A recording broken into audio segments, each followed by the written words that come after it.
Guys, I don't want to talk about it. Alexander Isak! I'm having flashbacks. Brilliantly taken! Congratulations to Newcastle for absolutely embarrassing Spurs. Absolute embarrassment. I don't know what to do with it. When Ange Ball works, man, it's so exciting.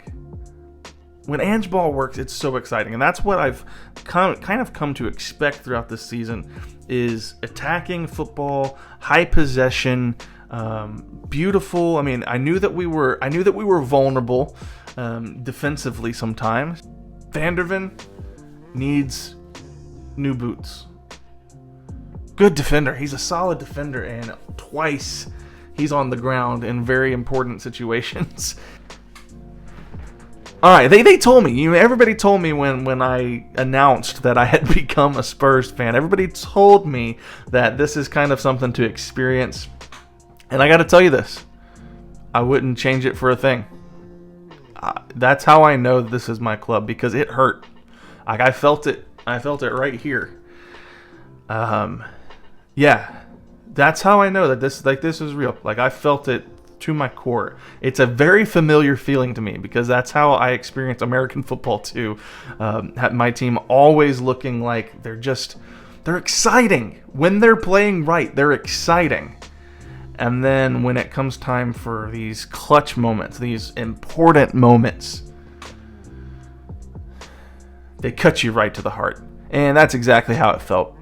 I didn't want to talk to anyone. Corey's over here trying to troll me, just talking about, his club doing so well. Oh, look at you, Newcastle. You know what? Screw it, Corey. Screw you, Corey. Come on.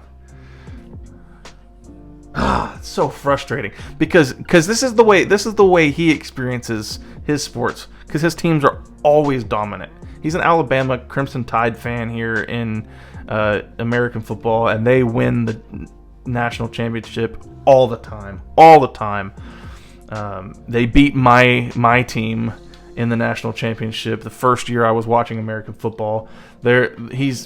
All of his teams constantly successful, and so he goes over and he roots for Newcastle. Now, Newcastle is not wildly successful this year, but against Spurs, against my team, his team always shows up and shows out. And that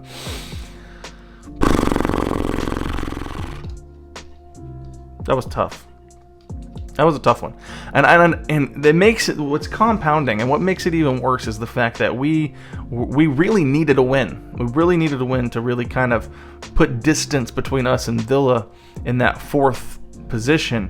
And I really want to make that fourth position. I want to make a push for that fourth position on the table at the end of the year, because I'd love to be back in the Champions League and get to actually watch my club have multiple competitions that they're playing, and I don't get to see that because we don't have European football this year. It's just playing in the league, and I'd love to see Spurs playing on both, in those competitions. And so I'm really hoping to get that fourth spot, and I thought, we have a good chance to do that here. We got a great chance to do that here against Newcastle. Newcastle haven't been exceptional this year. They've been good, but they haven't been exceptional. They've been hit or miss, and they come in, and Spurs just come in and they play the crappiest football I've ever seen them play. They were making so many mistakes, and every time they make a mistake, Newcastle would absolutely exploit that mistake. The only thing that Spurs did well was keep possession, but that possession doesn't matter, I'm seeing, if your defense is so poor. And their defending was so poor, because every time that we would turn the ball over or lose possession, then Newcastle have a counterattack, and their counterattack would be they would play this long ball. As soon as we turn the ball over in that third, it was long ball, like bombs away to the other end, because we only have two defenders back there. And so if you can get a clean long ball pass back there to the back where we're vulnerable, which happened multiple times, then you have so much space to exploit. And if the defenders make a mistake, you've got numbers already, and you've got a goal scored. And that's exactly what Newcastle did over and over and over again. And I'm so bummed about that game. That one hurt. That one hurt bad.